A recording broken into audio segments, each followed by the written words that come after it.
Congratulations on a successful tournament. Thank you. What are your thoughts on this year's event? Well, we had a larger turnout than last year, which was great, and had two teams from three different schools as well as three other schools represented.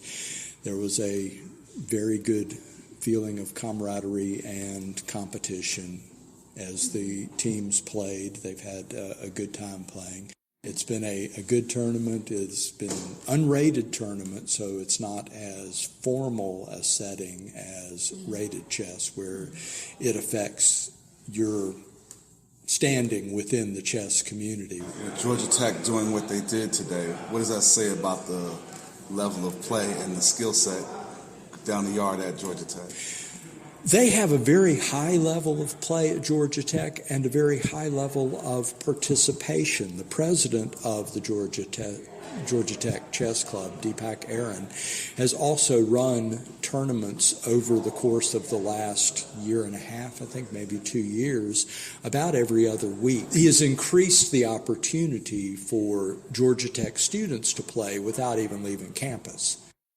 Chess is the best, and I need to learn to step my game up and do the timed matches. Yeah. These guys would have took me to the woodshed with an easy victory. So easy. But I ain't never scared. I'll accept any challenge. But big ups to Georgia Tech teams A and B. The Yellow Jackets are your 2017 Georgia Collegiate Team Chess Champions. Now, Georgia Tech, we know, won chess championship glory. There's a host of schools nationwide seeking conference championship glory on the hardwood. Well, in college basketball, you win your league title, that gives you an automatic bid to the NCAA tournament. Now, is this going to determine the Final Four? Slow down. Not just yet. It just gets you into the dance. I know you're taking baby steps. You can tell by your response right there.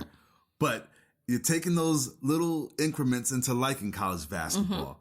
So I hope you'll watch some of the tournament games with me this week. Oh, it depends on if it's going to interfere with my Little Women.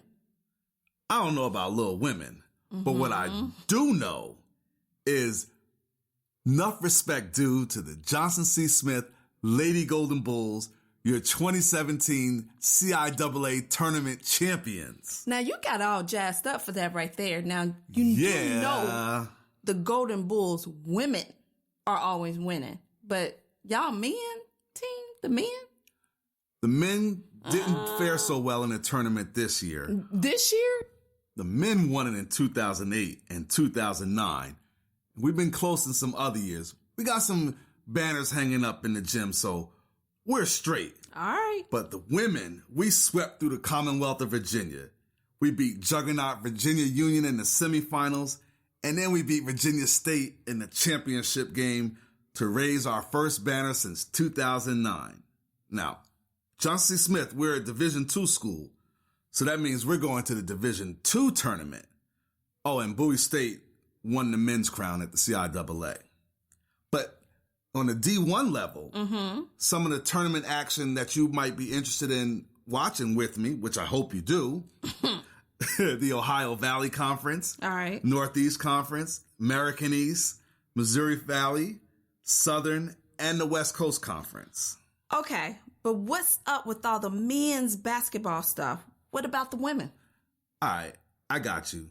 So we give big props to Washington Lady Huskies' Kelsey Plum. She dropped 57 points last Saturday night, senior night I might add, against Utah.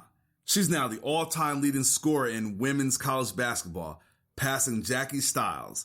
Plum now has 3,397 points and counting. You know, very grateful for Seattle, this amazing university, and my teammates were just feeding me the ball, so I just kept being aggressive, and good things happened. I'm just so grateful for this moment. I mean, I can't say enough about how support, and something like this doesn't happen. It takes a village. It takes so many people being in my corner, and like I said, I'm just really humbled by it and very grateful. You know I love the humility. And for her to be all about team instead of I, that's really important to me. That speaks to my heart because, you know, I'm all about a village myself, so.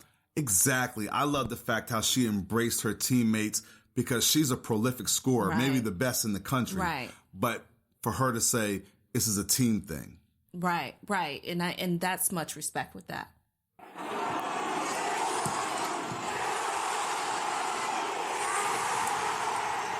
At Married to the Game, we aim to separate ourselves from the rest with compelling stories which go beyond the box score.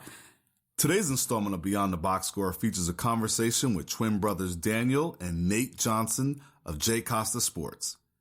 Based out of Pittsburgh, this duo combines their passion for all things basketball and young people to help clients maximize their full potential as fine-tuned athletes.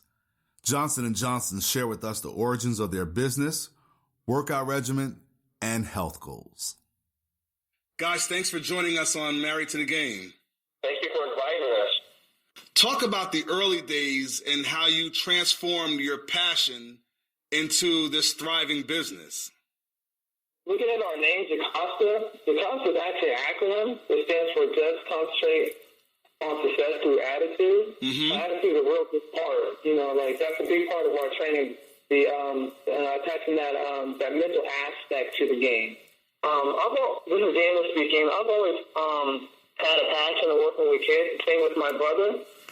And we played basketball growing up, on teams from, elementary, high school, and into college. And we were just thinking about, how could we combine something we love along with kids. And we used to see a lot of them in the parks, in the local gyms, and they didn't have, it looks like the proper guidance into approaching the game and trying to be successful. So how does it feel to be a chapter in the success story of so many young athletes? It feels great, actually. We love working with kids and giving them some direction, and just seeing the impact it has, not only on their game but in their life, is just so meaningful, and that's why we do what we do. We're always asking about grades, asking their parents about attitude. We also ask them, to make sure that they have a positive attitude, because nothing great can happen with a negative mindset. So we're really focused on that, and it's just so special to see kids applying the techniques that we teach them. So what type of diet plan do you assign to coincide with the training program? We always make sure to tell people our clients to take protein, after some of our hard workouts. We do involve circuit training, and it can be physically demanding on the body, so it's important to get that protein in your system shortly after a workout.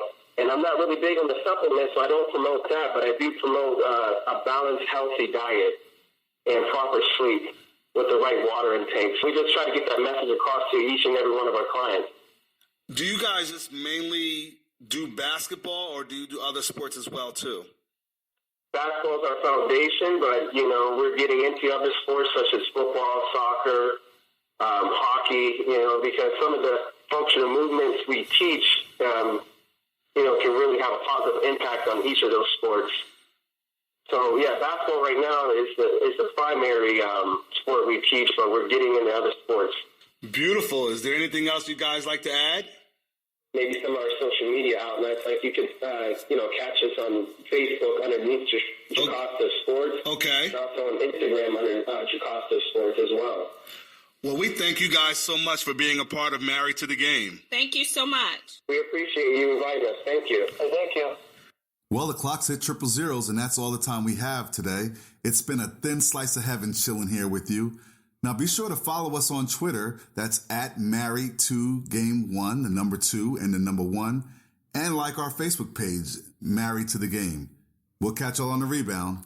Peace. Married to the Game was written by Roy Sharrock and Lakita Sharrock. The podcast was mixed and produced by Traxa Taylor. Marketing and press details are courtesy of Joseph Bonner of iCast Media.